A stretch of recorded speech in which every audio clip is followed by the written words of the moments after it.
I don't know what exactly happened, but I went like this.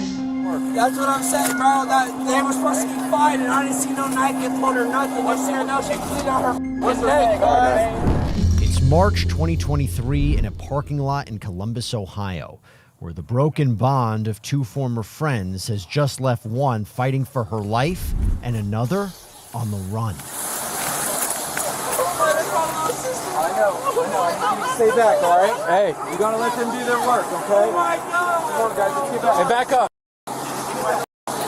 Come on, I understand. Did anyone see what he got stabbed with? He's asking. What did he get stabbed with? Yes. You don't know? They don't know. Hey, man, just let him work. Bro. Yeah, see, just let him work, man. Just let him work. That's what I'm saying, bro. That they were supposed to be fighting. I didn't see no knife get pulled or nothing. They said no, she cleaned out her neck, guys. What's his name? Halia Blue. Halia Blue. Halia Blue. That's all I know. Halia. Where's my little... What's your last name? No, I know yours.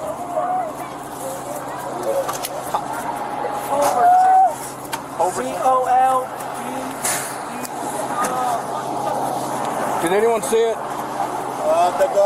The girl did? She's the only one? She's our only witness? Okay. Where y'all going? I'm on my way. Let's go. Where are they calling Riverside? Girl trauma. 14.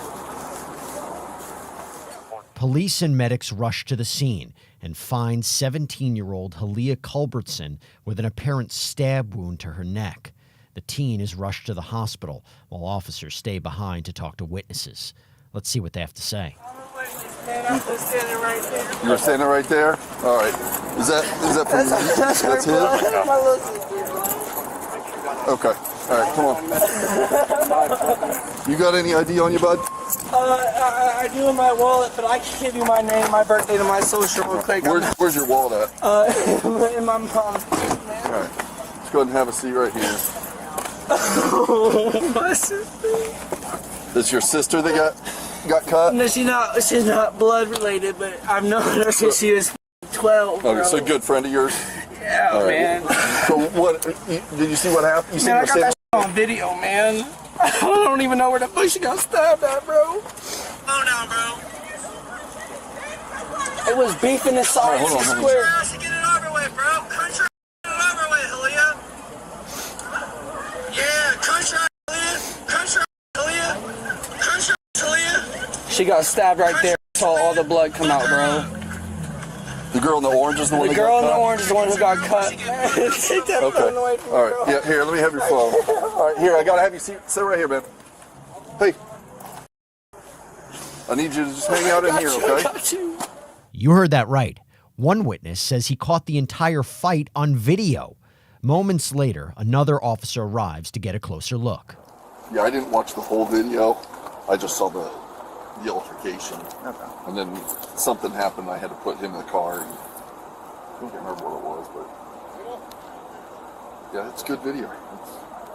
He's standing maybe 10 feet from him, recording full HD with his iPhone. People do it. These cameras are insane. Yeah. We have that phone secured by chance. Oh yeah. Airplane mode and all that good stuff? No, not airplane. I would put it on airplane mode just so I don't think it's going to happen because they're being cooperative, but that way there's no risk of somebody remote accessing it. Flashlight.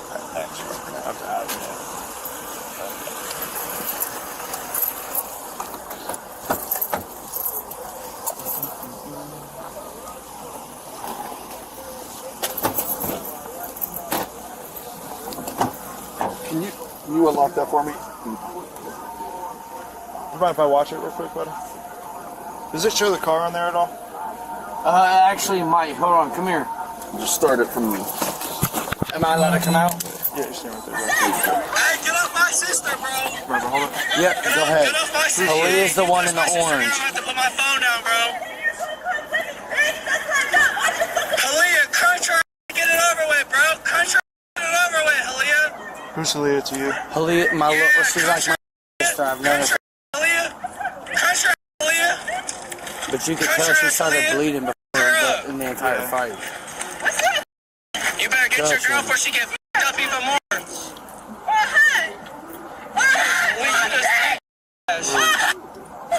So it doesn't have. Okay, so I saved it down there. You could tell. That button down there saved. I might. Here's what we're gonna do. I'm gonna put your phone on airplane mode, buddy. Yes, sir. You do And what then you I'm need gonna to sit do. right on the dash, like right where it was. Yes, sir. You do what you need to do, man. All right, thank you, boss.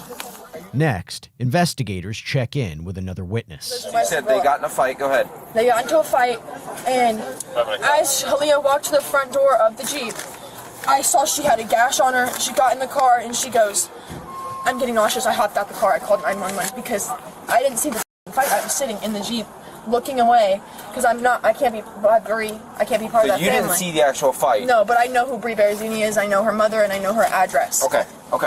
All right, hang out for me, okay? Okay. All right. Multiple witnesses identify the stabbing suspect as now 20-year-old Brianna Berrezzini, who's nowhere to be found on the scene. What he said. Clear as a day. You can see their faces on video. If I would have known my sister was going to get stabbed between a fight, like I know it's bad to say, So Bree was fighting with. Bree and Halia were supposed to be fighting while they were in the Columbus Was this like Square. a planned thing or what? No, it was random as she came in while we came in. Like it was random as In the smoke shop. Yeah, in the smoke shop right there. Okay. It just And then happened to come in, and they started going at it in the store. And Bree called Halia a cokehead. Okay. Halia's a sober, like she's a recovering addict. So she took that into great offense. You know, I don't know if you've met any recovering addicts, but like me personally, I'm one. Who was an addict? I'm sorry. Halia was an okay. addict. So and she called Halia out on being a cokehead. Yeah. So like Halia got mad and Halia was waiting outside, and they were supposed to just fight. It was supposed to just be a fight. Like I was there. I was supposed to be like in between it. I didn't even see a knife get pulled. Okay. Like, I'm not sure if it was a knife or if she had a ring on her finger and just got her. Like, you know what I'm saying? Like, because the knife got pulled out and it was on the ground and I saw it. What kind of knife was it? It looked like a switchblade, like a butterfly knife type of knife. But I'm not entirely sure. Okay.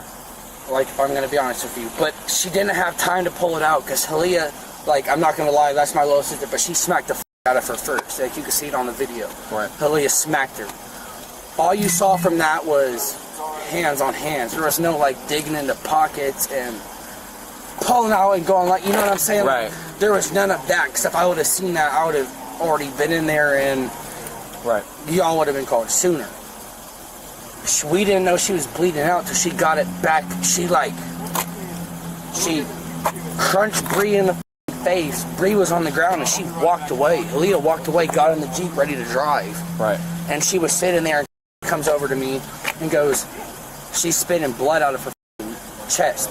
And I come over and I just see like right in this area on the right or left side of her chest, shooting blood. My first reaction is take my shirt off, put it on top, put pressure on it. Okay. I've had my brothers die in my arms because they got shot and I didn't put pressure on it. You know what I'm saying? Like I didn't put pressure fast enough. So like that's rough. That's rough, brother. That's rough. Man, just please save my sister, bro. Okay. Despite life-saving efforts, Halia Culbertson was later pronounced dead after succumbing to her injuries. Officers finish gathering details and try to paint a picture of what allegedly happened while waiting for detectives to arrive. So is this a DV thing or no? No, this was two girls, two friends, and the video is unbelievable. Where's the video? On his cell phone. It's his sister, not biological sister, one of his best friends. That went to the hospital. She was transported. Okay. So they're all standing out here arguing, and he's sitting there, your typical street fight video, and everyone's like, punch her, blah, blah, blah. And he's standing from me to you away, videotaping it. And all of a sudden they start swinging at each other. Well, one girl, suspect, had something in her hand and got her right in the throat. Yeah, his video is perfect. It's not long until the stabbing suspect gets a knock at her door and realizes she's not getting away from this so easily. Do you have anything sharp on you? Anything I need to know about? Just my views in the pocket. Just what? My views in the Okay. pocket.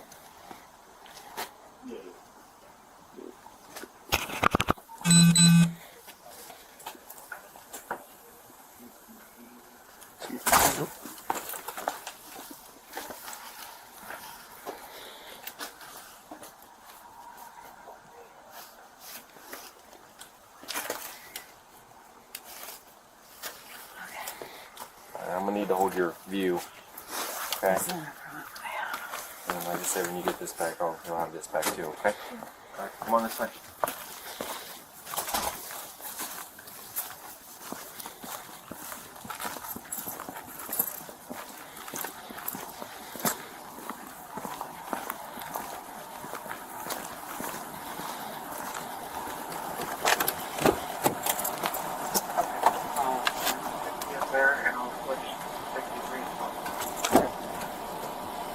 Up in there for me.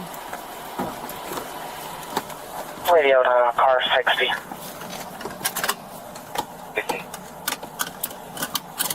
I'm going to need you to start to 231 Pin Oak Court. Next, Brianna is taken to an interrogation room where detectives have a few questions for her. All right. So just kind of, I guess, start from just where you were at earlier tonight, who you were with, kind of what you were doing, sort of stuff. Hey, well, me and my friend left my house, I would say around like 8:45, and we were hanging out all night.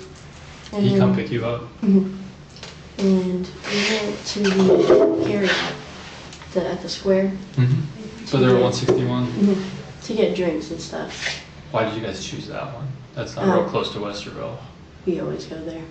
That's just the spot we've gone for years. And we walk in, and I'm grabbing my drinks and stuff, and I hear two girls' voices, the ones that don't like me. And I ignore it. I'm on the phone with my brother. I have my brother on the phone and beside me. We grab our drinks and walk up to check out, and they see me, and they just start running their mouth. Them. Who were the girls? It was Halia Culbertson, and I don't know who the dude was, Okay. but he was definitely the loudest. But they just kept instigating, trying to get me to fight them, and I was like, you're not worth it. You're not worth it, I'm done, I'm not doing it. And even the guy working had told them to get out. And then they said they were gonna wait for me outside. What does this all stem from? Like, what's the animosity? Halia used to be a really good friend of mine. Uh-huh. And then I found out a lot that she's just a really bad person. So I stopped being friends with her, and my friend stopped talking to her. And then after that, she pretty much just went crazy, like saying she was going to kill us and slash his tires and do all these things, and like she does to most people. There's a few people out there that she's done that to. Slash your tires and that? I don't know specifically if she has actually slashed someone's tires, but she threatens a lot of people to kill them. And so the guy working at the smoke shop, we were checking out, he checked us out, and then he was like, wait, I'm gonna make sure they leave. So he walks out, and it looks like he's just standing there. So I think he told them to leave, and then when we walk out, they were by a Jeep. I think it was a silver Jeep. Mm-hmm. And they're screaming at me, and then the dude tells Halia to run up on me, and she's walking up, and I keep telling her, I'm not fighting you, back up. I said, you're not worth it. I keep telling her to back up, and I get my knife out in my hand, and I'm holding it. I said, back up, and she attacks me. She first slapped me. She was pushing me. Well, before that, Yad was trying to like push her away from me, but the other guy was yelling at him not to touch her, or else he was going to do something to him. And I just kept backing up, and then she just attacked me, and I don't know what exactly happened, but I went like this, and then she dragged me by my hair on the ground, and like there was just blood in my eyes. I couldn't see anything, but I didn't don't think I hit her or anything because I was on the ground getting blood out of my eyes. I had no idea what was going on. I was just in shock at that point. Did you catch that? Brianna tells detectives she and Aaliyah were once, quote, really good friends before the fatal incident. Let's continue. Well, you think it was they just were Aaliyah? like, I don't know. She was really amped up, and I have no idea why. With me even saying, I'm not fighting you, she was just amped up, and they were instigating.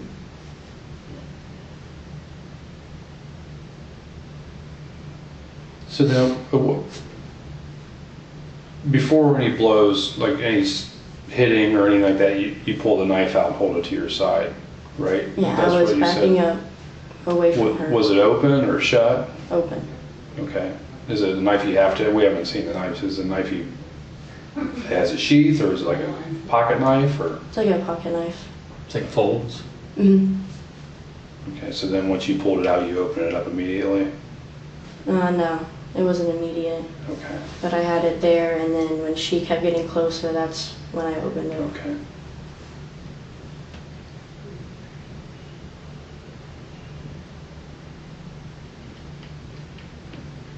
Do you remember swinging the knife at her?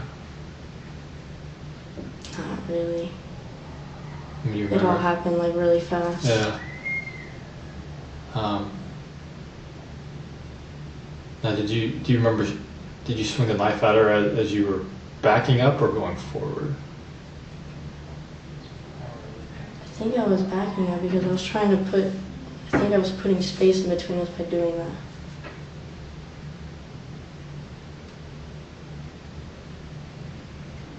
It all happened pretty quick. Yeah. It was... Brianna admits to holding the knife, but says she doesn't remember striking the victim.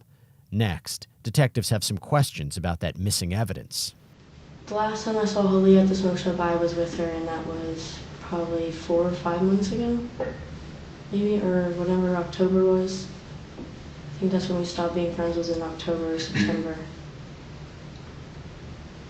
And then I've never seen her before. I heard she went there, but I never saw her. It's kind of like a hangout type place. No, I don't usually hang out there. I don't know. They were there for a while, I think, because they were just standing there talking when we walked in.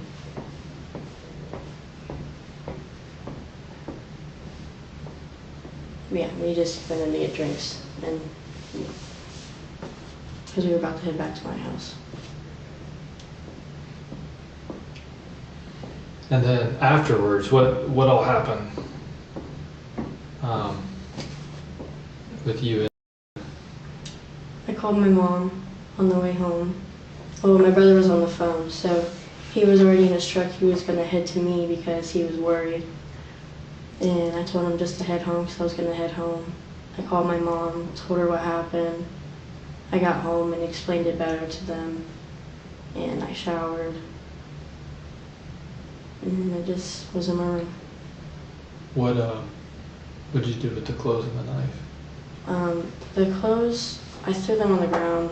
I think my brother put them downstairs in the laundry room. And the knife, I don't remember who I handed it to. I just wanted it all away from me, so. You don't know what happened to all this stuff? Yeah, I don't know where they put it or anything. But you took it into the house? So during the fight, or when she was hitting you, what happened with the knife during that time? It had dropped on the ground. Okay. And it was no longer in my hand. Okay. And then did you pick the knife up after they went back to the car? I let go of me. I think I left the stuff on the ground.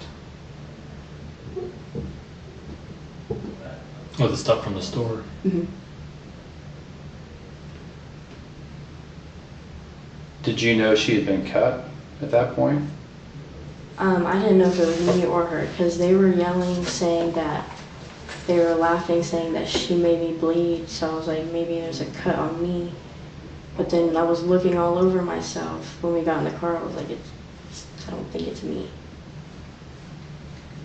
Because she was just kept hitting. I couldn't see anything because my hair was just everywhere.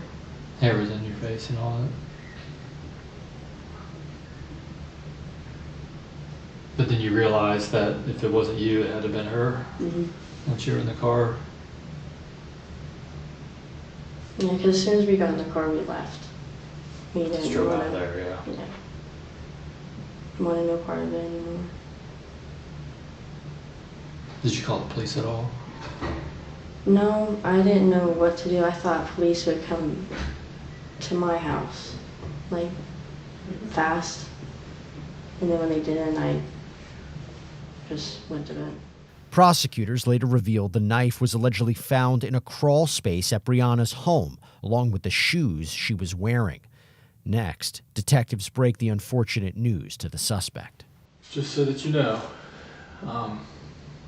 Talia was taken to the hospital, and that's where she died. She didn't survive her injuries.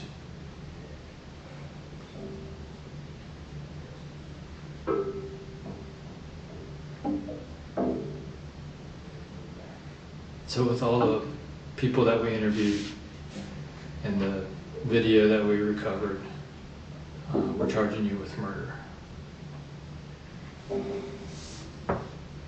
No sort of self-defense or anything?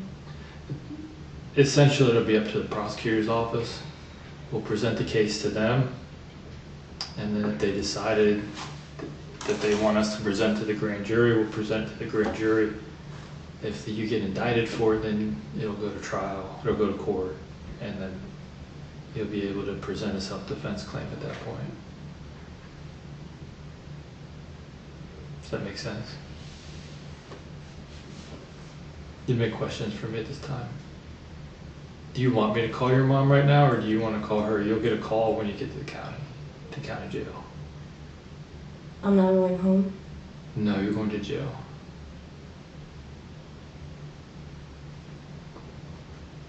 Because we're charging you with the murder. Brianna was charged with murder before officers arrived to take her to the county jail. You'll stand up for me?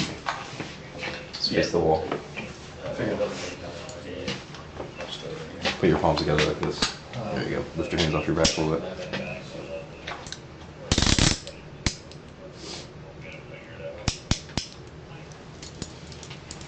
Car off the street, can't get anywhere else. I'm not going to second. That's the problem. I'm not going third. So we're gonna run downstairs, get your picture taken, and then head down to Jackson Pike, okay? We're going to the right.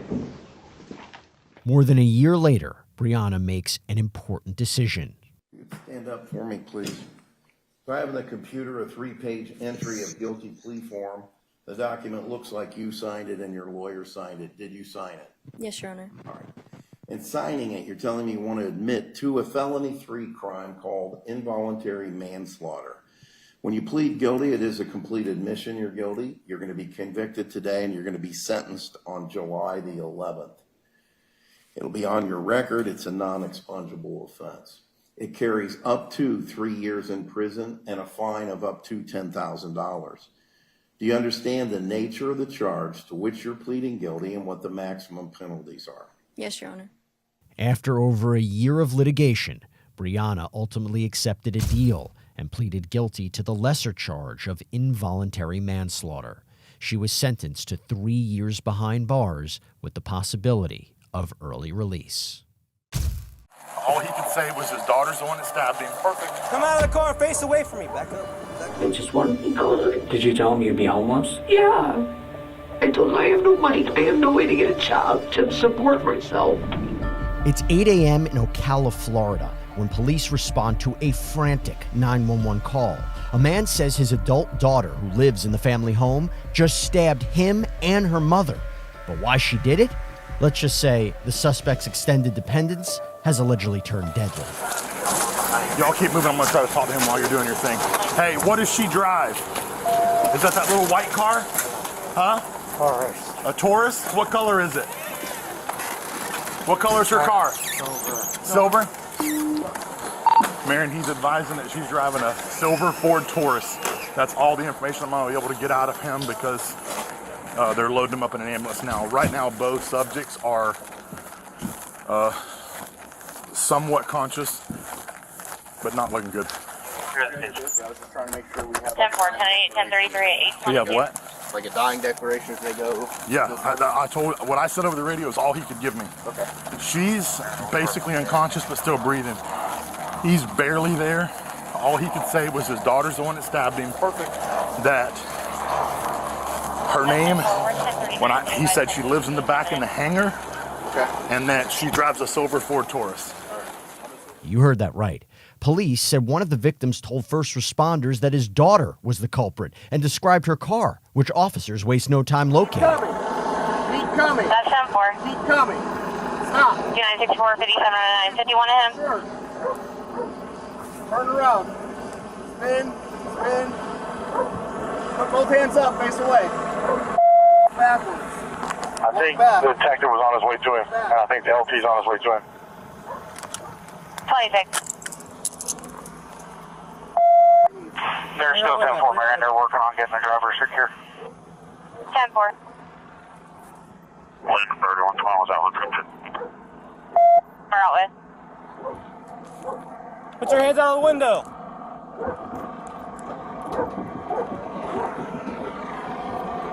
Police identify the suspect seen here as 33-year-old Christina Adams, who was found driving with her wife, who she would later claim had no idea about what just happened. All right, want to go over this way with me?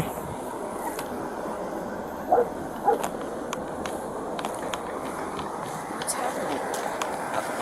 We'll explain that to you in a few. Get here real quick. You want to have a seat real quick? Let's go and grab our sunglasses on. Yep. Do that. Hello.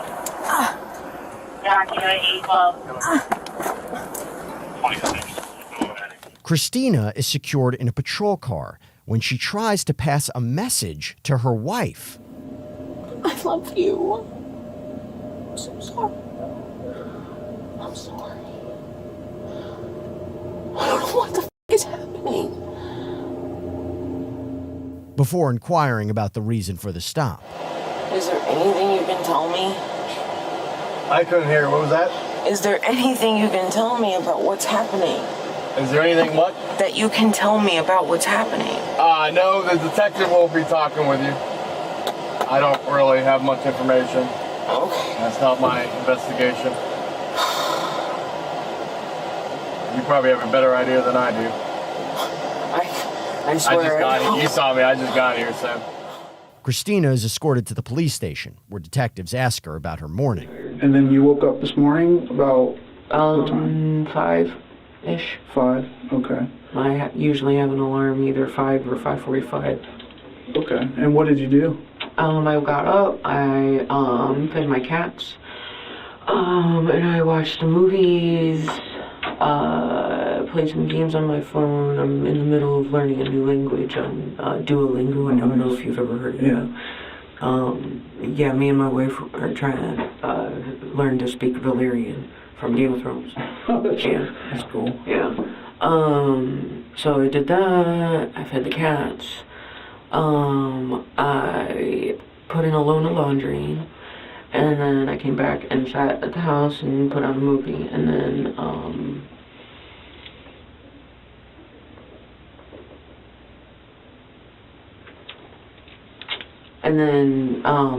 was dropping off to school, and she said that she had to get ice and go to Publix.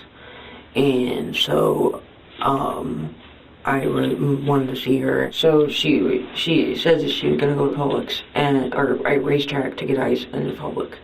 And then after she left and dropped the kid off, she's like, "Why don't I just come over there?" And so she came over, and I was in one of my depressions because my rough rate makes it very hard to get employed.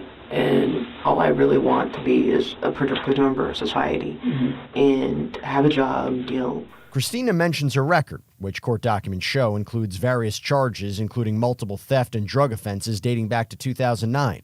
Next, the 33-year-old continues her story, mentioning nothing out of the ordinary. But investigators aren't convinced. So it came over before Publix or Yeah, before Publix. Okay. Now, did she come inside? Yeah. Okay. Had she already gone to racetrack and got the bag of ice at that point? Mm-hmm. Okay. Did she like bring the bag of ice in the house, put it in the this is silly, but did I don't remember. I'm sorry. how do you know she had the bag of ice already then? I mean, did you see it?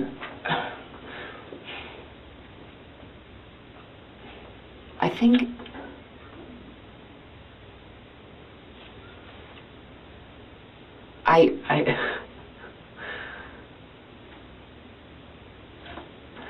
all I know is that she came over after she dropped the kid off. Okay. I don't know if she did the ice or the Publix yet. Okay. All right.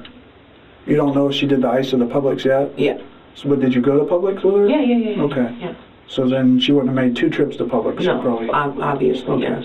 Do you know where that ice? You said she stopped at the racetrack and got ice. Do you know where that went to? Where that would be? It was in her car. Okay. And where's her car now? Publix. Okay. So after you left Publix, what happened? You jumped in your car together? Yeah, because you just left a melting bag of ice in there? Confusing. I know, because we weren't planning to be gone long.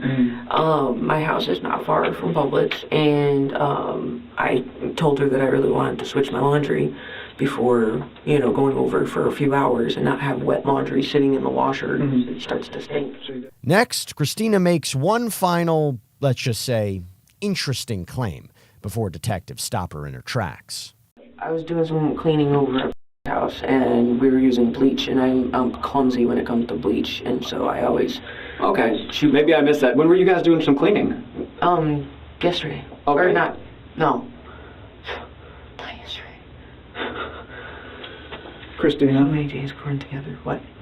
I don't want you to dig yourself into a deeper hole. When I came in here and asked you to get your side of the story, is because I think there's more to this story than what I have so far. Christina's initial story quickly falls apart when she decides it's time to come clean.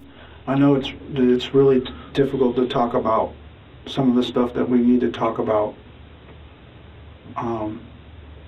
but I just want you to do the best you can. Don't leave anything out, and just tell us how this happened today.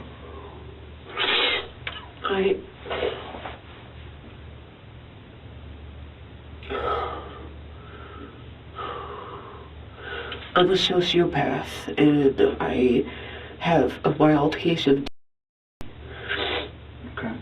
and under extreme stress and emotion, other forces control my actions. And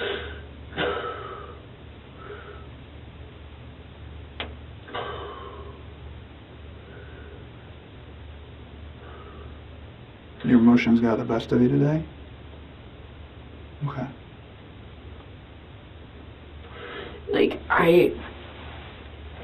I've tried to explain to my dad, I take responsibility for the mistakes that I've made, the criminal and whatever, and, but for some reason somebody out there a long time ago said that 7 years was the statute of limitations of how long it has to be from the time you get released from jail or prison until, it doesn't matter anymore.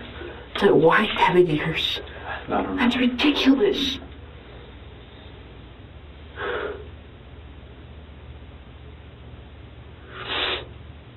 And, he wanted me to move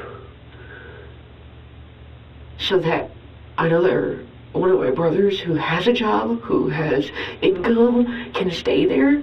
And I just check the f*** out.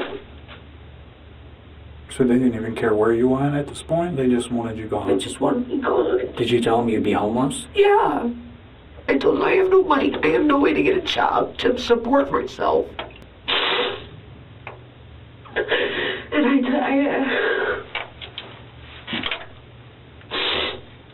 I asked him to help me, and he said it's not my problem.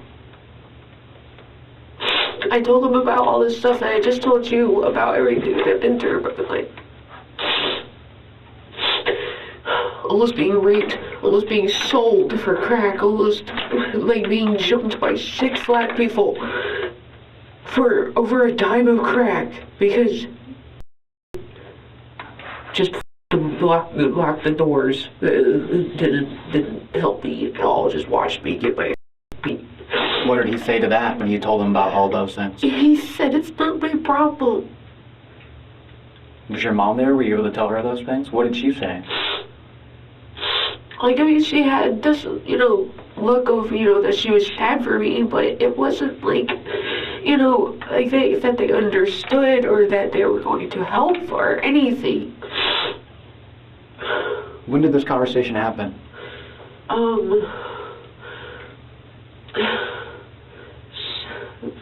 Beginning of August, okay. I think. The beginning of August. So did they give you like a deadline of when they wanted you to move out, or it was kind of day by day? Like at first, it was like when they first dropped the bomb at me. My dad did it. Like he just walked up. He didn't say, "Hey, are you busy? Can we talk?" Or how you doing? Nothing like that. Like it's always just, "Oh, I need you to be out of the house in 6 weeks." Just so laissez-faire. You heard that right. Christina tells detectives she allegedly attacked her parents over them asking her to move out. The way their house is laid out, they have plenty of rooms. They could have walled off, made another little apartment. But then your parents don't want to have a dialogue with you at all about this situation. You said during extreme episodes of emotion, you have an episode of... What was the extreme emotion that happened, I guess, either last night or this morning? I don't know how to explain it. Did you try to have a dialogue with them late last night, or was this morning? This morning. Okay, describe to us that dialogue attempt.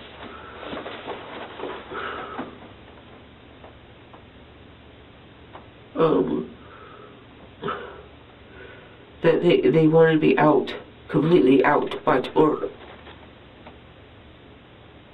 Okay. That's the deadline. You're up tomorrow. Yeah.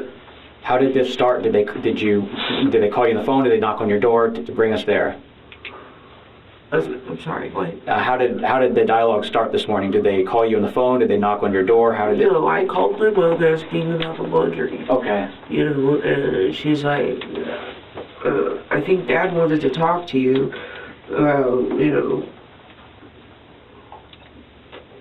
Yesterday or something.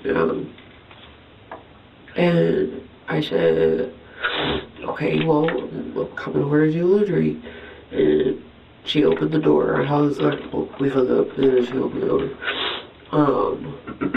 And she was on the couch, watching Gunsmoke, like I said. And my dad was out on his walk, so yeah.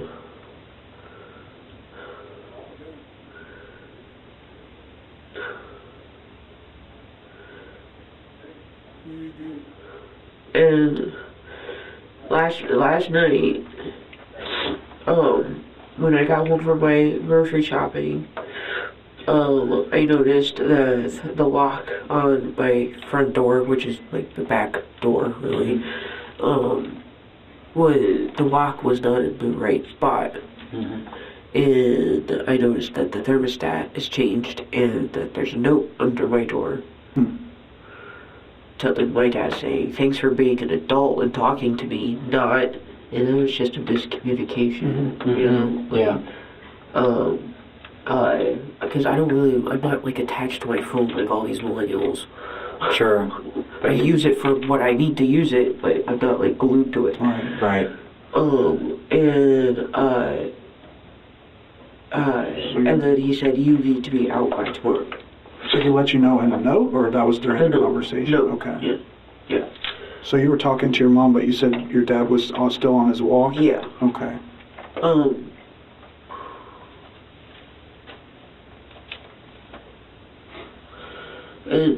And he came home, you know, I told him what happened, that I was really busy yesterday, that I didn't, you know, mean to, you know, ignore him. It wasn't on purpose. It's just I was trying to get stuff done, and it just went the way it did, and I was sorry. And then, you know, and then I don't really remember what happened after that. It's like a blackish, reddish, like, mixture. Christina tells investigators she became enraged after finding a note reminding her to move out before she carried out her alleged crime. What was the last thing he said that you remember? You're gonna be out tomorrow, right? Okay. Did you say something back? I think I just nodded. And then next was it's like, fuzzy.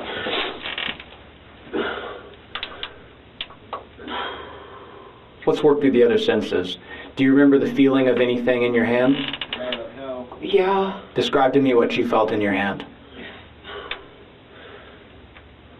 Something like circular or flat, hard.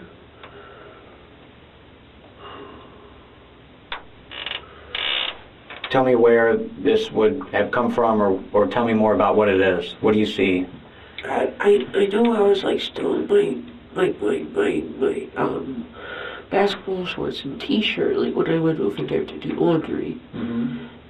But then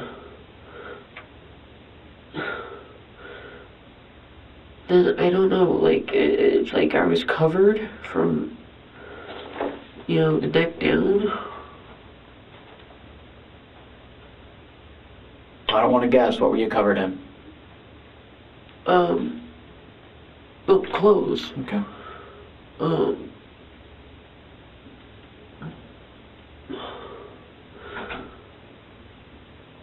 Like, I remember gloves. Okay.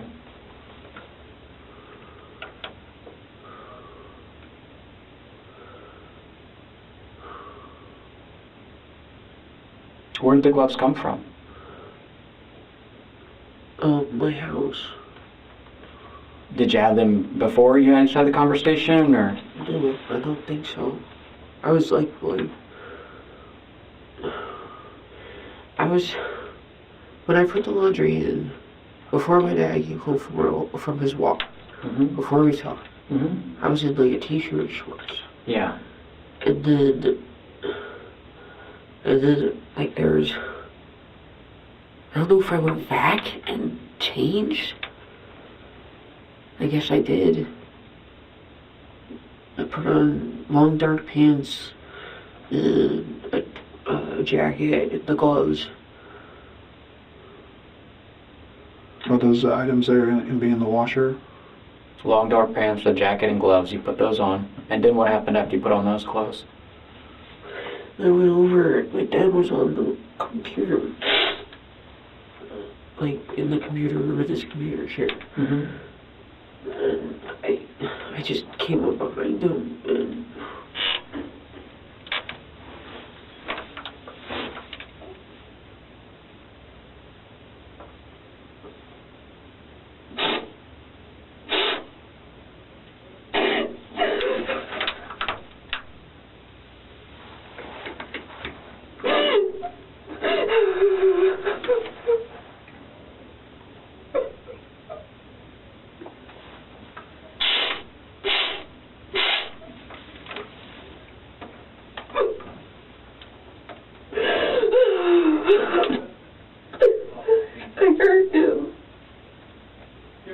Describe this how you heard it. Okay. Tell us what you stabbed him with. A knife? Where'd you get the knife from? I had one for self-defense. Okay. In my apartment. Now, Christina admits to stabbing her father, who detectives would later reveal was stabbed at least 7 times. Let's continue. I know it's hard. Tell us what happened after that.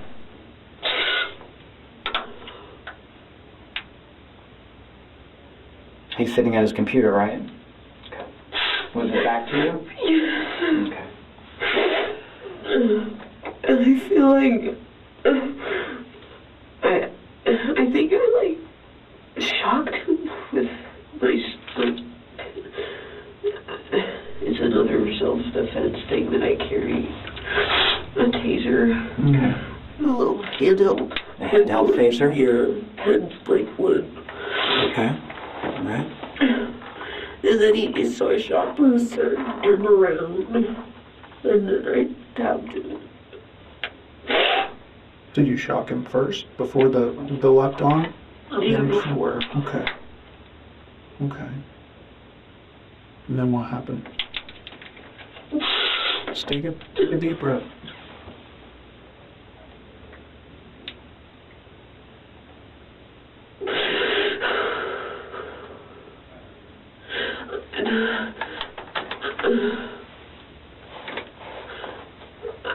I can't remember where the next one landed.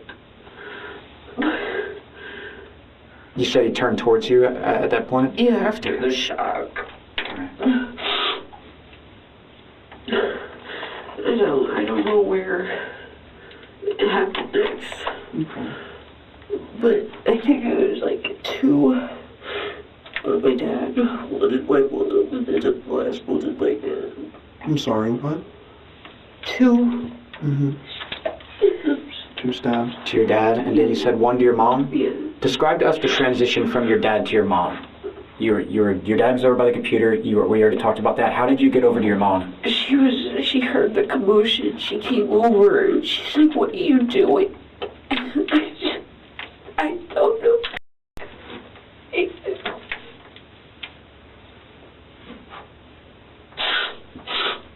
What part of her body did you stab?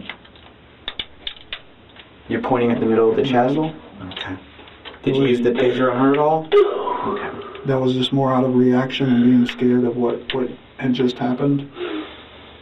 I'm sorry? Was that more about a reaction, what happened with your mom? Just she coming in and realizing what had happened and you got scared? Yeah.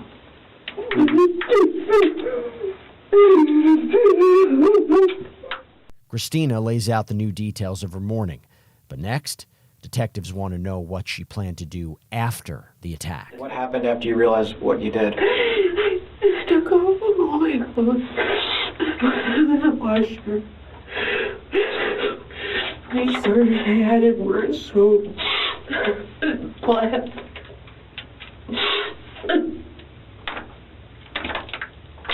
Were you able to take a shower, wipe off? But the gloves and all the clothes are in there? Did you add bleach? No. Just more soap. What did you do with the knife? I did put in water and bleach. I'm sorry? I put that in the washing machine? No. Not the clothes washer, but dishwasher? No. Okay. A bucket. Okay. Is that where it's still at? No. You know where it is. We'll let you tell us where it is. After it went in the water and the bleach, what happened to it next? I put it in my trash bag and I put it in with a couple buckets of ice that I was going to refill in Breeze jar. In the same bag. Mm-hmm. It's in my car. Okay. So it's in your car and it's with those bags. And it's the same one you described to us, the inches and the handle. Okay, so that's inside of your car. And then the taser pen was the one of the questions too. Where did that go? I think that's on my bed. Okay, so the taser pen is on the bed, but the knife is in those bags that's in your car. Okay. Were you gonna throw that away later, or? What? That knife? I don't know what I put in. I don't know what I was gonna do. Now, Christina admits to cleaning the knife with bleach and stashing it in her car, leading investigators to ask just how planned out the crime was. Was it something that you planned in just 15 minutes, or this been planned over 15 days? Are you thinking about what you do? Just like today. Just today? Yeah. How many minutes do you think he put together this plan? It just irked me that he just didn't care. He just wanted me gone. It's like, why did you even have me if you don't want me? So was it your intention to only kill your father and not your mother, or was your intention that even though she didn't necessarily put everything on you like your father was, she didn't stand up for you enough? So you were just going to have to kill both of them? Okay. So the plan was for both of them? Yes. Finally, detectives update Christina on her parents' condition before she's whisked away to jail, marking the day she officially moves out of her parents' house. All right, Christina. Yeah. Time to go.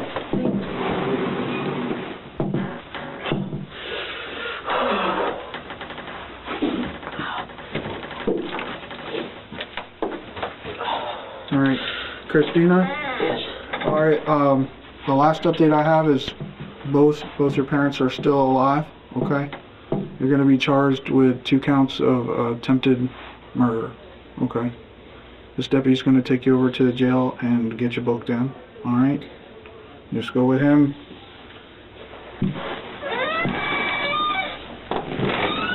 Christina's mother ultimately survived the attack, but her father, who police said initially identified Christina as their assailant, passed away from his injuries. The 33-year-old was charged with the murder of her father and attempted murder of her mother.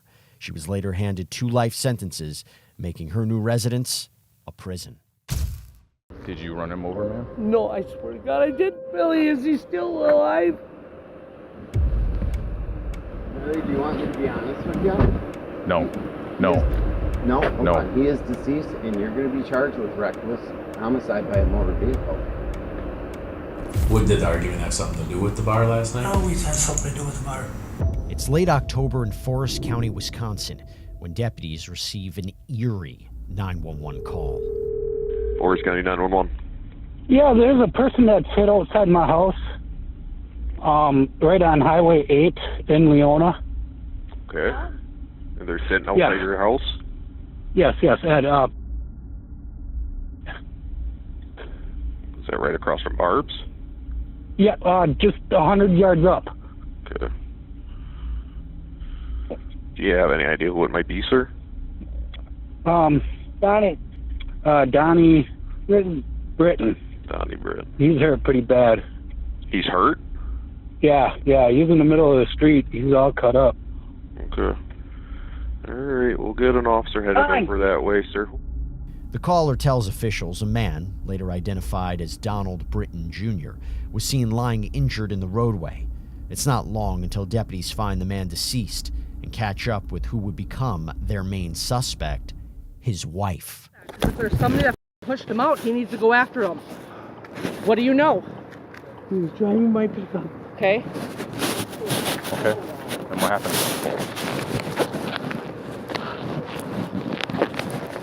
I was watching because I'm weird. Sure. Out the door. Yeah. And you were at Barb's place there? Or at the bar? My house. Investigators identify the woman seen here as 50-year-old Mary Jane Terry, who allegedly just ran over and killed her husband in a pickup truck. But she's not exactly admitting to that. You were at your house? Right next door. Okay. So what happened? I seen it. I seen the truck stop. A truck stop? Okay. My truck. Your truck stopped? Okay. And then what happened? Then I didn't see anything, so I ran out the house. Okay. And what happened? What happened? He was there. He was there. I got in the pickup and I drove it home. Where was he at? Right there. Okay, so did you run over him? No. Oh, so what happened then? How did he end up where he's at He now? was there. He was already laying there? Yes. Okay. And I was scared, so I drove the pickup home. Okay. So he was driving that truck though? My truck. This male here laying on the ground? What's Yes. his name? What's his first Donnie name? Britton. Donnie Britton. He was driving your truck? Yes. How did he end up outside of your truck? I don't know. I wasn't with him. I was at my house. Okay. So when you showed up, he was on the ground? Yes. You took the truck and brought him home? Yes. You took the truck home and you left him here? Yes. You didn't? Did you see another vehicle in the area? No, I didn't even see him laying there. Honest to God, I didn't see him laying there. Ma'am. I turned around. Did you run him over, ma'am? No, I swear to God, I didn't. I turned around. Okay. Where's the vehicle at? I'm gonna walk with you over there, okay? Yep. I'll stay here, Mary. Right next to the bar. Okay. Please, no, please. I'm right here, Mary. Just go with him. I'll be right here. Oh my God, I didn't run him over. Mary leads the deputy to where she says she found the truck in the roadway after her husband was already on the ground. Was there anyone else outside that may have seen this, ma'am? Is there anyone else here that may have seen what happened? No. What's your first name, ma'am? Mary. I'm his wife. Okay. When you turned around, ma'am, did you notice that you went over anything at all? I didn't. I just turned around. And drove over here? I can't. I swear. I don't even have the fob. He has the fob. He has the fob on him? Yes. Okay.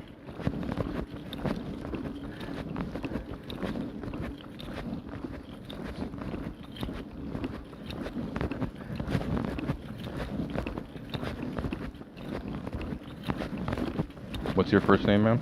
Mary. Mary what? Terry. Terry? Yep. Mary Terry? Yep. Is that your name? Yeah. Who's the vehicle registered to? Mary Terry. Mary Terry?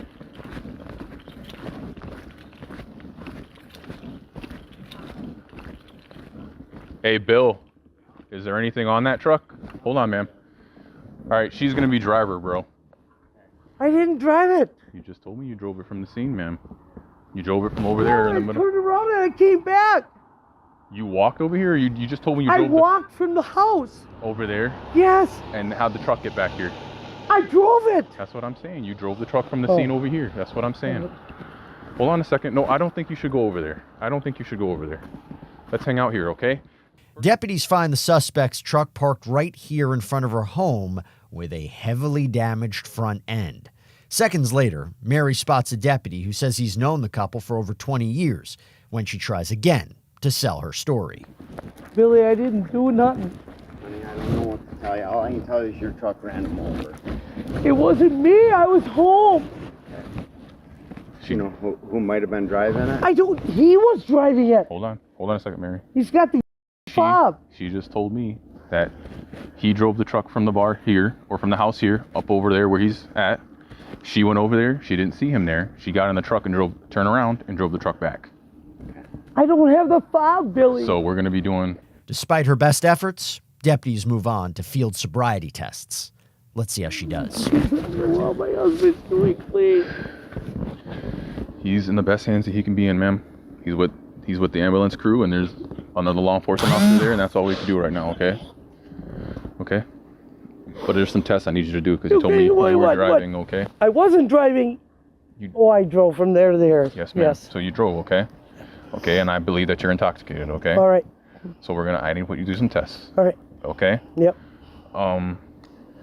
Let's go right here. Why don't we do it right here? Mm-hmm. Are you looking at the tip of my finger? I am. You're not looking at the tip of my finger, Mary. We're gonna do. Let's go. I'm dead serious. You are looking at it? Yes. It doesn't look like it to me from where I'm looking at it. All right. Right here, tip of my finger. Can you see it? Yep. There you go. Okay. There you go. That's what I want you to do. Okay, let's go back. We're gonna go over here one more time.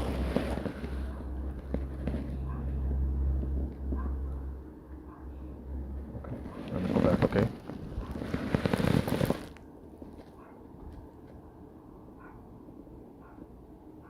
I didn't understand that my husband is staying here. I know. He's in the best hands he could be in, though, Mary. Okay? And we're going to go up. Same thing. Don't move your head. I won't. Before moving on to the next test, that familiar deputy breaks the tragic news to Mary. Billy, is he still alive? Billy, do you want me to be honest with you? No. No. No? No. On. He is deceased, and you're going to be charged with reckless homicide by a motor vehicle. At this point. Just being honest with you. I mean, I've known you a long time, Mary, but that's what's going to happen here. I wasn't driving.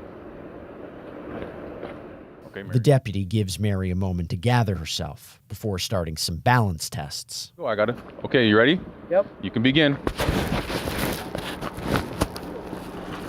Nope, Mary, you're gonna do 9. You're gonna do 9 steps. I did 3. You're gonna do 9. You told me to do 3. I said do 9. I did 3 to demonstrate. You're gonna do 9. So let's do it again. 9 all the way out. Yep. Okay, you ready, Mary? Yes. Okay, you can begin.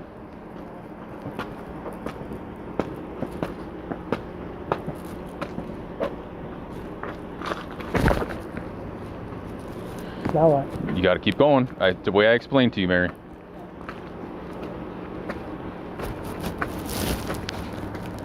Okay. Heels together, toes together. Nope. Let's come off the truck 1 step. Oh. Okay, you can begin. 1001, 1002, 1030. Hold on, Mary.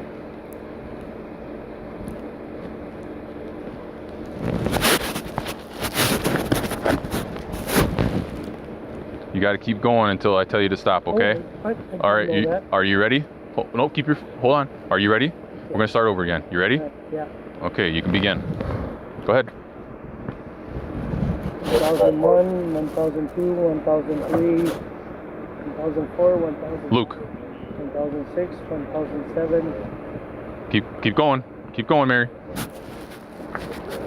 1008, 1009, 1010, 1011, 1012.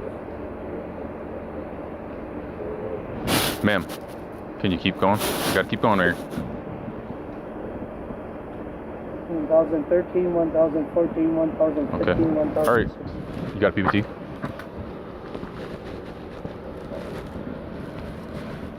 All right, Mary. I'm gonna have you do a PPT for me, okay? Blow into that little machine so I can see where you're at. All right. Have you ever been arrested before for OWI? No. Never? Okay. Have you ever done a PPT before? No. Blow into the machine? No. Okay. Hold on a second. I don't know how my husband is. Right after we're done here, we'll go over there. Please, would you please tell me? I guess what? I'm not the investigating officer or anything like that. I'm just here assisting.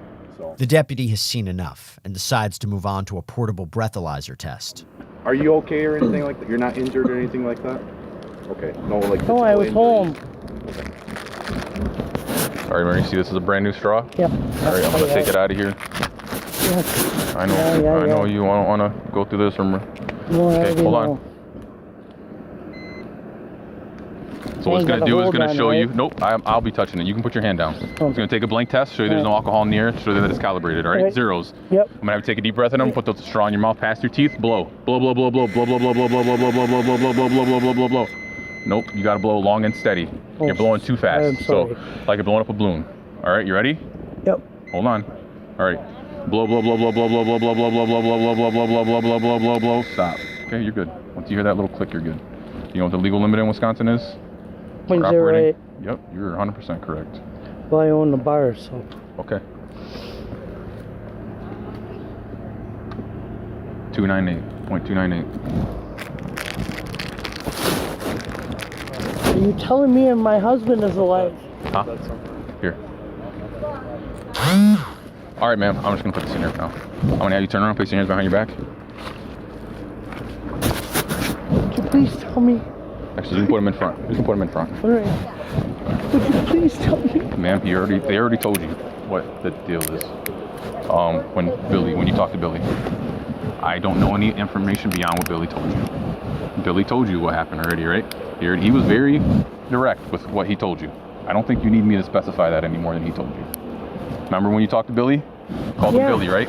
What did Billy tell you? What's going on? He says I did it, but I didn't. He said you're going to be charged with that. Okay, so that's what's going on. You're being placed under arrest for homicide by intoxicated use of a motor vehicle. Okay, and OWI. Okay. You heard that right. Mary allegedly blew a .298 on the breath test. That's nearly 4 times the legal limit to operate a vehicle. The suspect is cuffed and taken to jail. Meanwhile, one deputy checks in with a witness. Hey, by the way, what do the body cams that we cover prove? Maybe that the world is Unpredictable, and I'll tell you what, with that in mind, having a great lawyer matters, and that is where our great partner and sponsor Morgan & Morgan comes in. This is a firm with over 1,000 attorneys. You know why they have so many? Because they win a lot. In the past few months, Morgan & Morgan secured a $9.3 million verdict for a car crash victim in Florida, a $5.6 million verdict for another car accident victim in Atlanta, and not to mention $1.8 million in Kentucky after insurance offered them a mere $5,000 in that case. And even if you think your case isn't worth millions of dollars, why not start a claim and fight for what you deserve? Morgan & Morgan makes it so simple. You can start a claim from your phone in just 8 clicks. So if you're injured, you can easily start a claim at forthepeople.com/LC Bodycam channel, or click the link in the description and pinned in the comments. Let's see what she has to say. Right here. Oh, you live right here? This is my house. Okay. And to begin with, I was just inside. I had my television on and everything else, and I started hearing like yelling. I'm like, what the fuck is that? I looked out the window. I seen Mary walk literally past my window, like on my side. Like, this all is my property here. Yeah. She's there. Okay. So she walked past, and I'm like, what the hell is she doing? So then I went to the front door and walked outside, and I didn't see her at all. And then I seen the truck was here. The lights were on, so I'm like, oh, her and Donnie must have just got back home. Yeah. So then I was trying to put my kid to sleep. We went walking upstairs, and I started hearing yelling again. Uh-huh. And then I looked out the window, and I seen her up there. And I didn't see Donnie. I seen nothing in the road. I just seen Mary, and I thought, oh, she's fucking drunk, you know. Uh-huh. So then she's screaming drastically, and then I seen somebody pull over. So then I come out, told my daughter to stay there, and I ran to the house, and I'm banging on the door looking for Donnie to say, hey, Mary's up the road. Yeah. Nothing. And then I went to the bar, and Shelly, the bartender, and some other people were there, and I'm like, where the hell's Donnie at? And they're like, he's up there. And I'm like, no, that's Mary. Where's Donnie at? And they're like, he's up there. I'm like, that's not Donnie, that's Mary. Uh-huh. So then I went going, and I got halfway, and then I seen there was a body in the road. And then when I showed up, Billy Stanley was up there. He was doing CPR, and I'm like, I'm emergency management Where was Mary for. at that time? She was standing over him. What'd she say? Did she say anything? Nothing. She was just freaking frantic. And I didn't ask nothing, and I just, like I said, I'm like, Billy, I can take over for you. Mm-hmm. So then he let me take over, so I was doing that, and then he did his calls or whatever, and then Mary was, again, frantically almost yelling at her to get back. Let's rewind to earlier in the day, when Mary was allegedly caught on a gas station surveillance camera buying a case of beer before driving off in the same truck just hours before the incident. Back at the sheriff's office, and after given some time to sober up, detectives have some questions for Mary. I guess tell us what you know about last night. What part? Why don't you start right at the beginning? Or if it's something started earlier than last night, or yesterday, or the day before. No, everything was fine. Oh, okay. We went for a ride. And we got in an argument. He stopped, dropped me off at home. And that big window that's in my house, I seen him stop in the middle of the road. So I went to go down there to see what's wrong, and he was laying there. So I got in the truck and I pulled it up. And I was going to call 911, but the guy next door across the road called first. That's what I remember, and that's it. You said we, and you say he. Who are we talking about? Donnie and I. Okay. So yesterday, everything's going good? Yeah. And you guys are at home? Yeah. You said you went for a ride. We did. Okay. Where'd you go when you went for a ride? We always go through Blackwell and then take around Trump Lake and then back through and back home. Is it like a back road? Yeah, we just go around looking for deer. Gravel road, blacktop? Blacktop. Okay. So you stay on like County H, that area? Yeah, it's just around Trump Lake. Okay. We come back. Oh, okay, I got you. Anything happen on that ride? No. Okay. Who was driving when you went for the ride? I was. Do you have a driver's license, right? Yeah. Does Donnie have a driver's license? No. Okay. Does he drive sometimes? Yeah. Okay. So you go for your ride, nothing happens though? No. Okay. What happens after the ride? He dropped me off at home. Okay. That's another thing. We have venison laying all over my cupboard right now. Because we were going to cook out. Okay. And he left. You mentioned there was an argument or something? Yeah, we just... What was that about? Our same stuff that we do every time. What is that? I don't know what the same stuff is. Oh. I don't know, just stupid stuff. He'll say something about me working or whatever, and then we get into an argument. Mary explains the pair had been in an argument before the incident, but maintains she was dropped off before finding him on the road.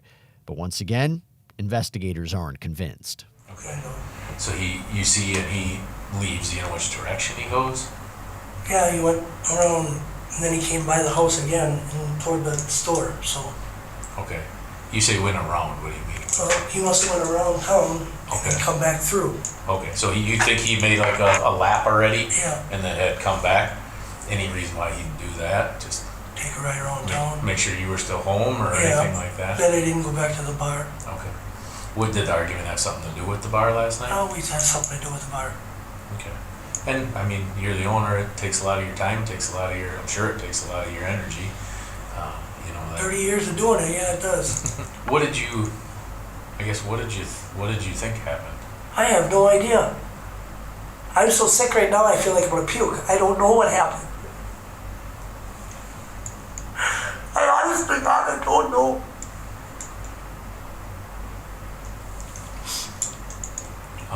And I'm drunk on top of it, so. You are now, or you were? Were. Okay. Stupid. And what were you guys drinking? Beer. Bud Light. Bud Light. Bottles, cans? Bottles. How many do you think you guys had when you went for the ride? What do you mean? Like how many bottles did you have? Did you have did you have a case with you, or is there 2 cases? Oh, we bought a 20-pack. Okay. At the gas station. Gotcha. Were you drinking before you left? I had a few beers at work, yeah. Okay. Had he been drinking? No. You said you were drunk last night, Mary. Do you drink regularly? Yeah. Okay. In comparison to a normal night, did you drink more or less, same amount? More. Okay. Is there any reason for that? No. Just the people that were in the bar. Okay. Who was in the bar? You said you left roughly when the bartender got there first? Shelly, yeah. Okay. Shelly, you're 5. Okay. What time do you think you went to the bar yesterday? I always go around noon, 1 o'clock. Okay. And so you're socially drinking till 5-ish? Yeah. But you think you were more intoxicated than a normal day? Yeah. All right.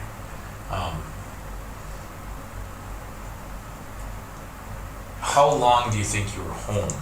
And if you don't know, I understand. Just tell me. I don't know. Okay. Not sure how long from you got home from the ride till he leaves? No, I'm not sure at all. Next, detectives decide it's time to be straightforward with Mary. From your big window, you can see everything. You would see most of this damage from inside your house. I mean, it's obvious damage. I don't know. It's like take it to the auto repair shop damage. It's not just damage. I don't know what you guys are talking about. Honest to God, I don't know.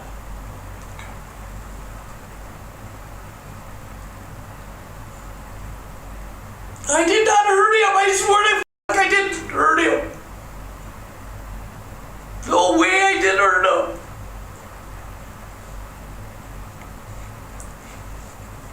And there's no way there was any chance that there was an accident. I don't know.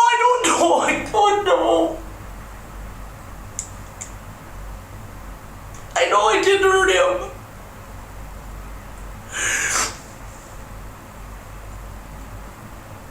And I just want you to know that I think that that's a possibility. Mary, I know you know your way around a beer bottle and you're a good drinker. And if you say you're drunk, that means you're drunk. And if you don't know certain things and you don't remember certain things, it just makes me believe that much more that an accident happened. You're not a bad person, Mary. I didn't do it. Thinks that. Oh my God. But I think there's an explanation for what happened last night. And I think an accident is the best way to put it. That you went to go get your phone, but you never got your phone. I don't know why. I don't know why.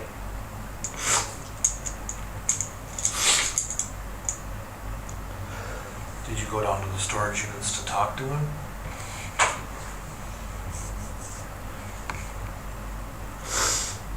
And the argument got worse, or what happened? I don't know what happened. I think you went to just go get in your truck and go home, and he came after you. Not to hurt you or anything necessarily, maybe it was, but I think he ran out, and I think an accident happened. Mary was charged with first-degree intentional homicide and homicide by intoxicated use of a vehicle.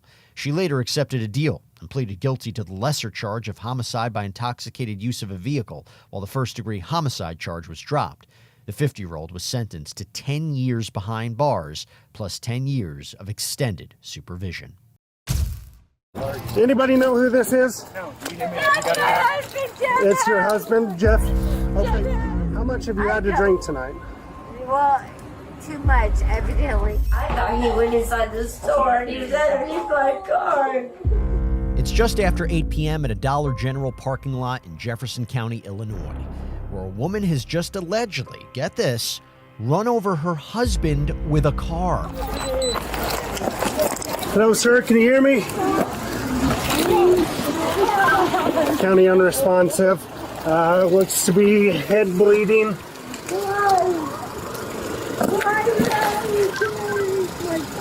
County 894, head bleeding and arms twisted up behind.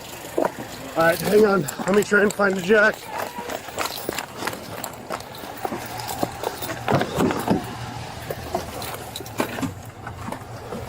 Expedite response could be possible 79. That's what I'm getting right now.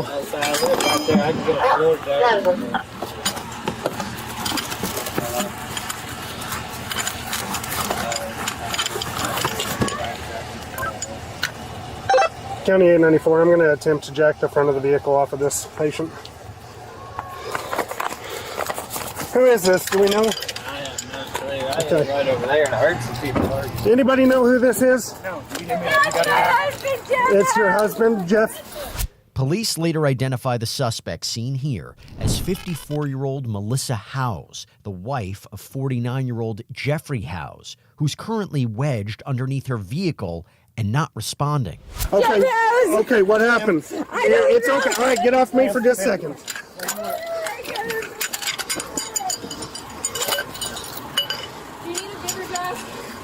If anybody has one, that'd be great. This is the only one I got with me, but...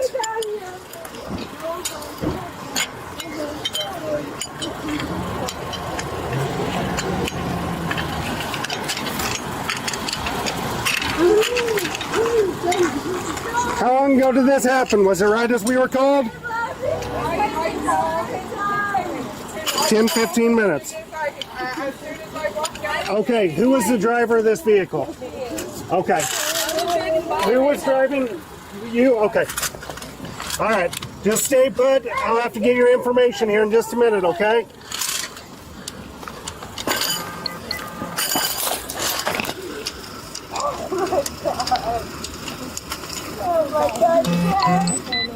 One officer does his best to help the victim before medics arrive moments later. All right, here's fire here. Let them make the final decision before we jack, okay? Okay. Now the medical's on scene. All right. We're going to let them make that final decision, okay?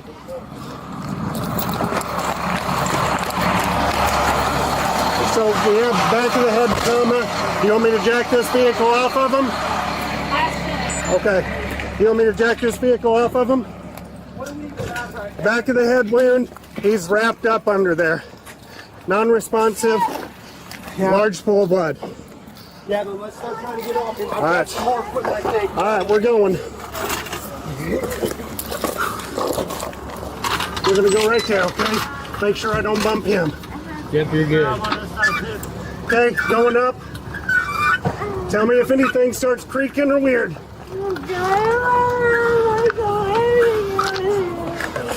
All right. I'm not going to be able to see, so I'm trusting you guys. You're off the ground on this. Off the ground? Am I off of him? Sure, I need to get where you are. Yeah, Oh, sorry. Did not mean to bump you.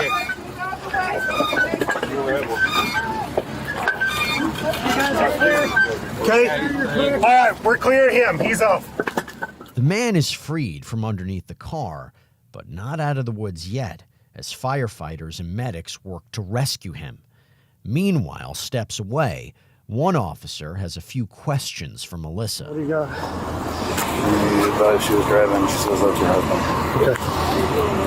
I didn't get her name. She said her ID's in the car. It was hysterical, but she smells pretty Okay, so strong. DUI? I think this is the same Jeep Matt Vernon was looking for. One of the PD guys said that they gave that plate. Okay, DUI fatal. She needs to get, we're going to have to get blood and urine. Was she in the vehicle? And this is... Who's the driver? Please help me. So you were in the vehicle? And this is your husband? I guess. How did this occur? I don't know. I got him in my car. Okay. Okay. Ma'am, whatever you can recall, I need you to recall. I don't know what happened. I don't even know how I got it in my car. Okay. How were you guys in the store? What was the build up here? What was the lead up to this? Well, I was with a friend from work. I don't know how I got it in my car. Okay. How much have you had to drink tonight? Well, too much, evidently. Too much? And were you the only one in the vehicle at this point? Yes. Okay. Where did you leave tonight? Were you the one that was at the Frosties? No, I went to and I went Okay, you went to Frosties and 618 Tap? Yeah. Okay, about how much did you have to drink at both of those? Well, I don't know exactly, sir, but Okay. I do know. Were you by yourself while you were at the bars? Yeah, we don't even go out that much. We just go to work and go home. And I don't know how we got here. 10-4, thank you. I don't know how we got here. Okay, are you injured at all? Cream, will you keep this going? I'm going to talk to detectives. The officer steps away to let detectives know what's going on before continuing to question Melissa. All right, ma'am, I just need any account that you can recall. How did you get in that driver's seat today? Well, I know my husband, when we left the bar, they were arguing about me drinking too much. Your husband was at the bar with you? And did you drive away from the bar? No. Your husband drives? Yes. Okay, so how do you get here then? Well, we got here and I departed from some friends. Your friends met you here? Please let me know my husband's okay. They're working on him right now still. I can't give you a status because I don't know a status. They're working on him right now, okay? I know, but I'm so scared. This is a rough circumstance. That's why I'm trying to put together the accounts that happen. I don't want to work with you. I don't understand. And I understand you've told me that you've had too much to drink. I understand that. Yes. But we still need to piece together this story. I don't even drink that much. Okay. What were you drinking? What types of things were you drinking? I was drinking lemon drop martinis. Okay. And approximately how many of those? I don't really know, sir. Are we talking 3 or are we talking 12? No, it's like everybody gets caught up in the moment and they want you to help us. They're working on him right now. They've got him. All right, ma'am, I can't have you grabbing on me right now, okay? I know, I'm sorry. We've got this whole situation we've got to watch over. Okay. Please, I love him so much. So what's happening right now is I've talked to our on-call detective. Our on-call detective is calling the captain. What's probably going to happen, I'm going to need to do some field sobriety testing with you, and then I'm going to need to transport you. I'm going to have to transport you up to one of the hospitals. If you have a preference, start thinking on it, because we're going to have to do a blood and urine draw. I want to go to Good Sam. Okay, I'll be right back with you. Melissa admits to drinking lemon drop martinis, but investigators would later discover she and her husband were both allegedly cut off at 2 local bars before the incident. 2033. Where's my husband? 33? Yes.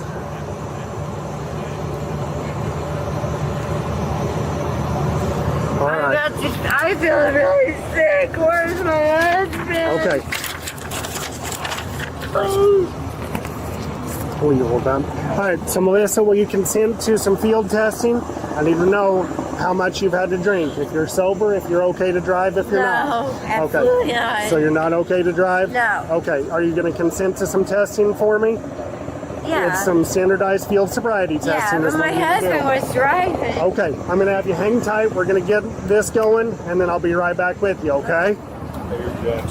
Thank you. Let's get him moving, and then we'll go from there. All right, we'll let you see this, and then we're going to have to get going on our testing, okay? I'm so scared. They're doing everything in their power they can right now. Next, investigators track down a witness who tells a disturbing account of what he saw. Let's listen in. I'm sitting there, she pulled up, a little white car pulled up beside her. Okay. They got in an argument. Getting all the TCR. They was arguing back and forth. These two are? Yeah. Okay. Her and that dude there. The guy was doing all the hollering and yelling, something about my wife, and this and the other one, my girlfriend, and all this back and forth. So the other male is in the white car at this point? Yeah. Okay. There was a white car. Well, they finally they calmed down. The white car backed up, leaving. I wasn't looking then. I heard a thump, and when I looked back over, he's laying spread eagle on the ground. Okay. She goes and gets in the car, fires the car up, backs up, turns the fog lights on, and then turns the left one on, and turns the right one on, and starts pulling forward. And the dude standing in the door, he's hollering stop, and I'll holler stop. And when she finally stopped, she was sitting up on him. He literally rolled over. Okay. He was laying flat. So when you hear first thump, how is male position? Flat on his Flat back? on his back. Just like that. Was there any blood that you had noticed at that point? Okay. No, he didn't start bleeding until she went over it. Okay. Okay. She rolled up on him. I heard his right leg pop. Yeah. Okay. He was still hollering, and she finally stopped. He was sitting up on his left leg. Right. And it already rolled him halfway over.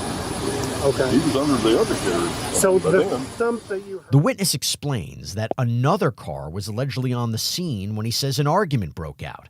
Detectives would later track down those involved, who, according to a police report, said one of them offered to drive Melissa and Jeff home from the bar in their vehicle, followed by two others in a separate car. But that good deed did not go unpunished when one witness said Jeff started accusing the driver of having an affair with his wife. That's when things allegedly got physical, leading to the driver getting out of the couple's car and leaving with the others. Okay, what do the body cams that we cover prove? Maybe that the world is unpredictable, and I'll tell you what, with that in mind, having a great lawyer matters, and that is where our great partner and sponsor Morgan & Morgan comes in. This is a firm with over 1,000 attorneys. You know why they have so many? Because they win a lot. In the past few months, Morgan & Morgan secured a $9.3 million verdict for a car crash victim in Florida, a $5.6 million verdict for another car accident victim in Atlanta, and not to mention $1.8 million in Kentucky after insurance offered them a mere $5,000 in that case. And even if you think your case isn't worth millions of dollars, why not start a claim and fight for what you deserve? Morgan & Morgan makes it so simple. You can start a claim from your phone in just 8 clicks. So if you're injured, you can easily start a claim at forthepeople.com/LC Bodycam channel, or click the link in the description and pinned in the comments. Okay. Hey, Melissa. Yes. So who was the guy in the white car? White cars. He said he heard your husband and somebody else arguing. Who's your husband arguing with? The only person I could think of is that I work with. Okay. That's all I can. Do you know his last name?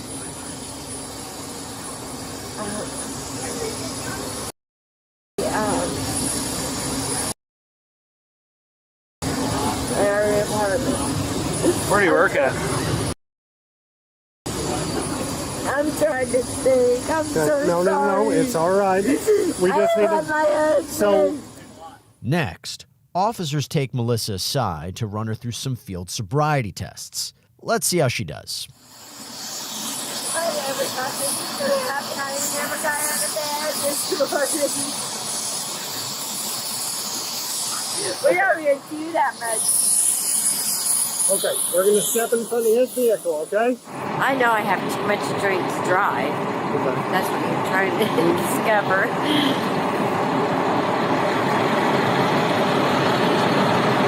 Just with your eyes, not with your head. I didn't move my head. Follow the tip of my finger with your eyes.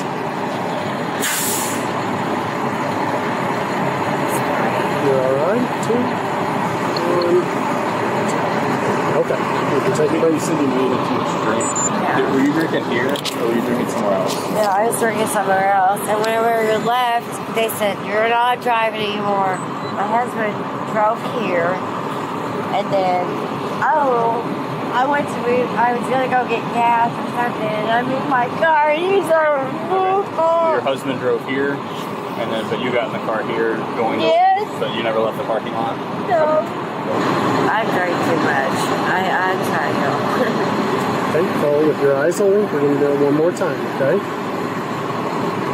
There's no way that I'm going to drive right now.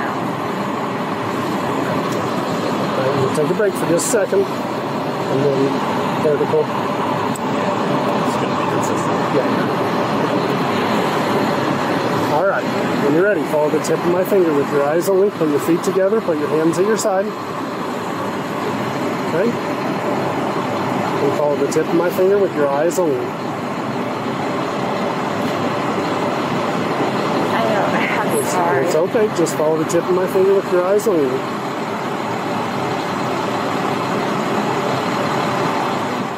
Investigators would later track down surveillance footage from a nearby apartment complex that they say allegedly showed Melissa shoving Jeff down before backing over him with the car, then pulling forward, leaving his body twisted underneath it. Do you have any physical problems or disabilities that prevent you from walking in a straight line? No, except for I drank too much. Okay, I understand that. All right, so we're going to scoot back just slightly.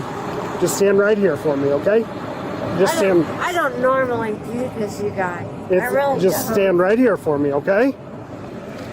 God, where's my husband? Why did you have it? Can you do me a favor and stand right here facing this deputy right where I'm at? The officer moves on to the walk and turn test, but Melissa is not exactly having it. Okay, all you're doing right now is placing your left foot on the line, and you're going to place your right foot touching. I can't because I've been drinking too much. Okay, I'll have you go back to the starting position. Place your left foot on the line. Okay, now place your right foot in front of your left foot. That's, yeah, your right foot in front of your left foot, touching heel to toe. Oh gosh, I can't do that. Okay. Did you say that you couldn't do that? How come you can't do it? Well, it gets me off balance. How come you're off balance? Because I drank too much. Move on to one way. I didn't drink. We didn't drive and drink. I didn't drive us here. Okay. My husband did. Okay. I don't know how he ended up on my car. Okay, we're going to move on to the one leg stand instead, okay? Okay. So I'm going to have you place your feet together. Okay, do you have any physical disabilities that would prevent you from standing on one leg? Okay. I'm going to have you place your feet together. Get home to my dog, Bella.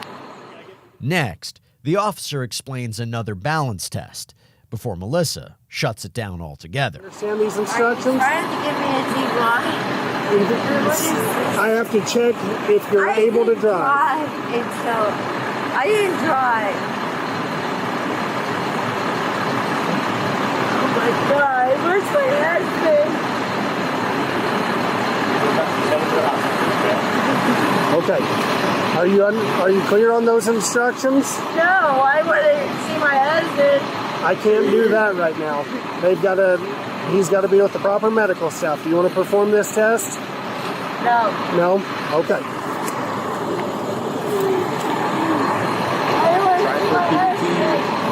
Okay. Ma'am, would you submit to a breath test? I have a... No? Okay. Okay. So, ma'am, at this time, you are going to be placed under arrest for a DUI, okay?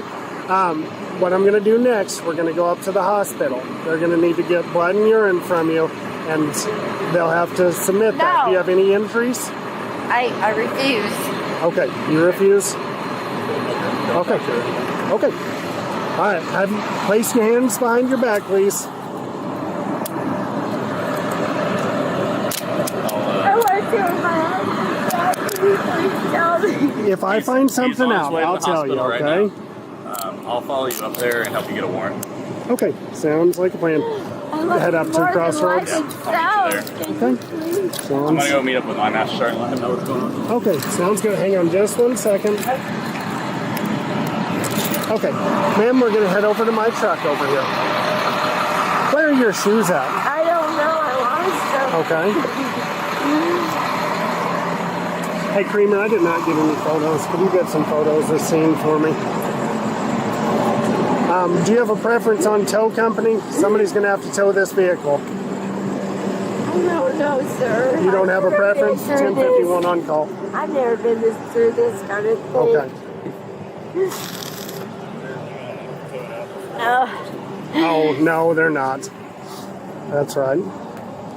All right, ma'am, I'm going to have to get in the back of my truck. Before we get in, do you have anything on you? Do you have any weapons on you? No, I just want to know where my purse and my phone is. Okay, you don't have anything on your persons? No. No contraband? Nothing. Okay, just going to check real quick. Do you have any pockets in this? No. Yes, Where? I think I have pockets. Okay. Nobody I know. Okay. I All right, I'm going to have you step up in the back of this truck. I'll help you up. Just lean on me when you need it. Okay? I'm going to place your seatbelt on you, okay? I'll be right back with you. My purse. I will look for it, yes. Please. Will you advise County one in custody? I don't want to be arrested. Okay, I will be right back with you, okay? Melissa is secured in a patrol car and driven to a nearby hospital. Meanwhile, her husband is taken by helicopter to another hospital before tragically succumbing to his injuries. Actually, earlier today I might have a pain pill because I had it for my teeth being pulled. I had a pain pill and I took it. I'm going to room 9. I'll meet you in there in just a minute. Okay, thank you. Room 9. 9? Okay. But I don't think you're hot. Yeah. You want to take her to 9? Yeah. Okay, we're going to head all the way down on the right. Get in there. Get your butt in there. All right, I'll have you have a seat on the bed for me. Can I pee? Not yet, no. You will be able to here in just a See if I can moment. get someone to do it real quick. Please. I got to go. Really bad. No English or anything on this one. Okay. Please, can you tell me how my husband's doing? He's just now getting to the hospital. I was That's gonna the say, only... he was live whenever he left. He's headed to the hospital. I cannot believe this happened, sir. I mean, I don't even know how we got here. I really don't. How we got where? To where he's underneath my car. I see what you mean. Okay. If you want to put up one of those rails and take her cuffs off, or she's just kind of loose. I love my husband with my whole heart. I understand. Okay, ma'am, I'll have you... Let me see your handcuffs, actually. I'll get one side of that off for you, and then I'll just cuff you to that rail, okay? That'll be a little better anyway. I just gotta He's working on it right now. He'll get you as quick as he can. If you want to sit back on this bed for me. Alrighty. Can I have a phone call or something? That is going to be up to state. I'm not sure on that. Are you going to deny me a phone call? What's that? You going to deny me a phone call? No. They'll get you a phone call, but just when is the thing that they have to figure out.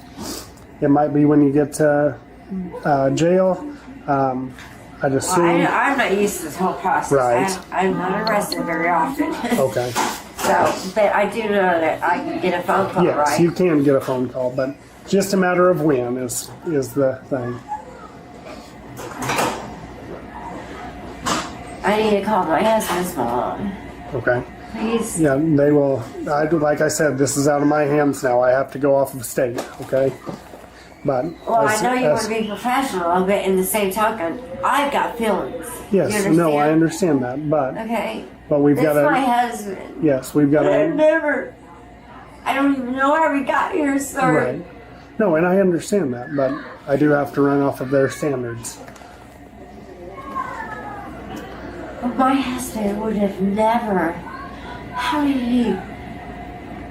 I don't even know how he got passed out. I mean, he had to have passed out at some point, right?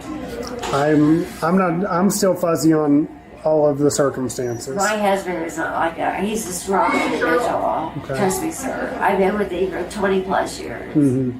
Melissa repeatedly asks for an update on her husband's condition, but at this point, investigators also appear to be in the dark.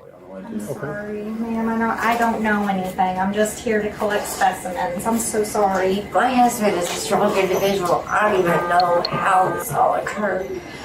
They just did that. Okay. When I was looking through the window there. All right. I thought he went inside the store and he was underneath my car. What the hell?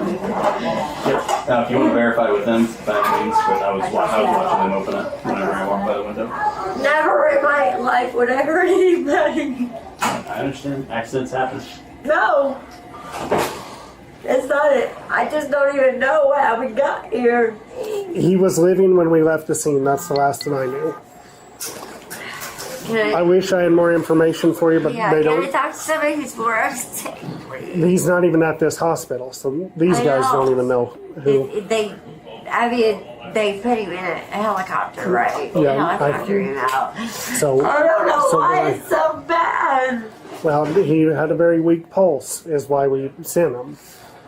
Oh God, this girl.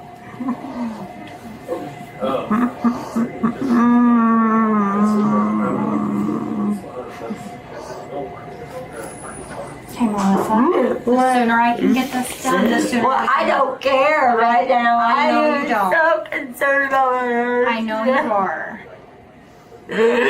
I love you. Oh God. Okay. Was there, so they said something about finding somebody else that makes God. How did we get here? God.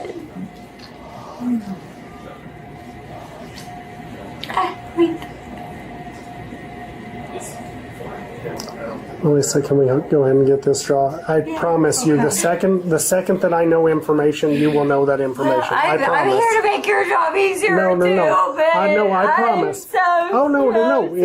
sad. It's completely understandable. Yeah, that's your husband. Yes. We completely understand, but the Yeah. sooner we can get this done, the sooner we can get you more information, okay? I'm not trying to be arrested for something that. Melissa is then taken to jail and booked for aggravated DUI and first-degree murder. The hangers themselves. Not yet. They're going to do their thing, and then they will let me know when they're done. You guys keep denying me my phone calls, so I'm going to let my attorney know that. Okay. Okay. Okay. I'm going to get your this right here, okay? You good? Yeah. Okay. You've been doing what you want to do so far. I just met you. Let me see inside your mouth. I haven't wanted to hurt anybody. No, you've been very compliant with me, and I appreciate And I that. don't have any record of ever wanting to hurt anybody. Yeah, no, you've been very compliant with me, and I Can I appreciate get your it. earrings, please? Sure. I love my husband. Yeah, I know, and just a bad circumstances why we're here. Very bad. Yep. I don't even understand it myself. Then I'll be damned if we'll ever go out again.